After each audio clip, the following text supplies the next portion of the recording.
Hi, my name's Jim Smithson. And I'm Mary Smithson. We live in Salt Lake City. We've both been raised, we're raised in the church, pretty typical LDS backgrounds. We have 3 kids. We live in Salt Lake City, and we're going to talk a little bit about our experience with our son. Jim's on the High Council, and I work in the Relief Society. We have 3 kids, and our youngest child, our son, is gay.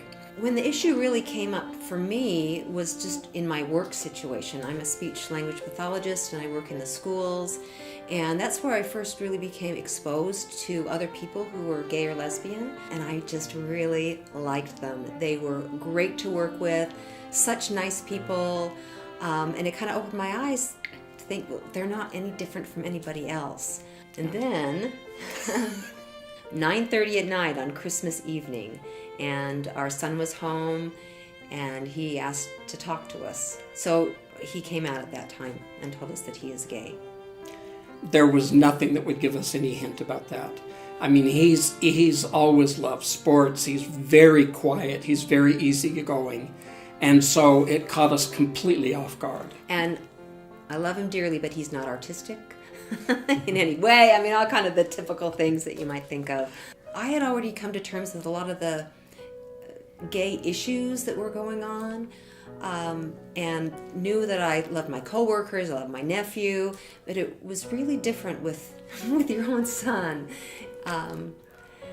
You take a different perspective. A lot of your dreams and what you thought were going to happen with him, it suddenly changes. But the smartest thing we did is we reached out, and Mary had some friends, coworkers, one specifically. And so Mary reached out to her, and she immediately said, well, you need to go to the next PFLAG meeting with me. And we had never heard of PFLAG, and we didn't know anything about it.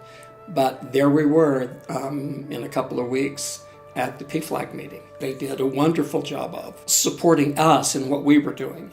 And they really reinforced that our son has been going through this journey and figuring out who he is for quite a while.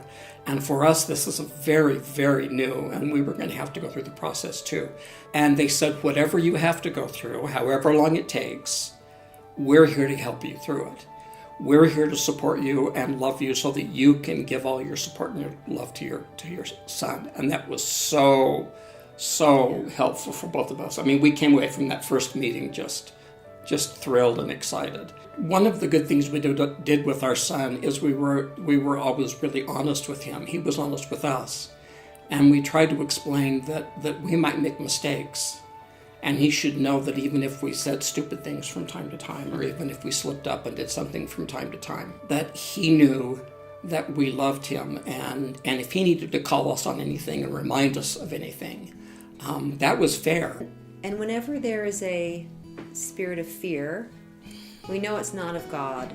One of my very favorite scriptures that I often meditate on is in 2 Timothy chapter 1, verse 7. And it says, God hath not the spirit of fear, but of power and of love and of a sound mind. So whenever there's any fear, anything that's fear-based and causes you to feel anxious and worried and upset, and that is not the spirit of our Heavenly Father. Heavenly Father is all about helping us feel empowered to act lovingly towards other people and to use our mind to think about things and weigh options and consider facts. That's the Spirit of God.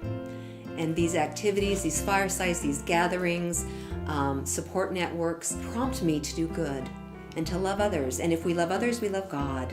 We know that from other scriptures. If I'm feeling good about something, that's of God. Fear is not of God. But if I'm feeling good and I want to do good to others and I want to embrace them and bring them in and love them, then that's all from God. I'm passionate about reaching out and helping other people. I want to make sure that there's not one child or adult that takes their own life. That just cannot happen. It can't be tolerated. Well, and as I said before, we've received so much help and support. We've had other people hold our hands and walk with us and lead us and guide us through this whole experience. And so we want to be willing and we want to be able to do the same thing for other parents. And that's why we want to be able to walk with our son, but also with our gay brothers and sisters And we want to be able to walk with you as parents. I'll say what you want.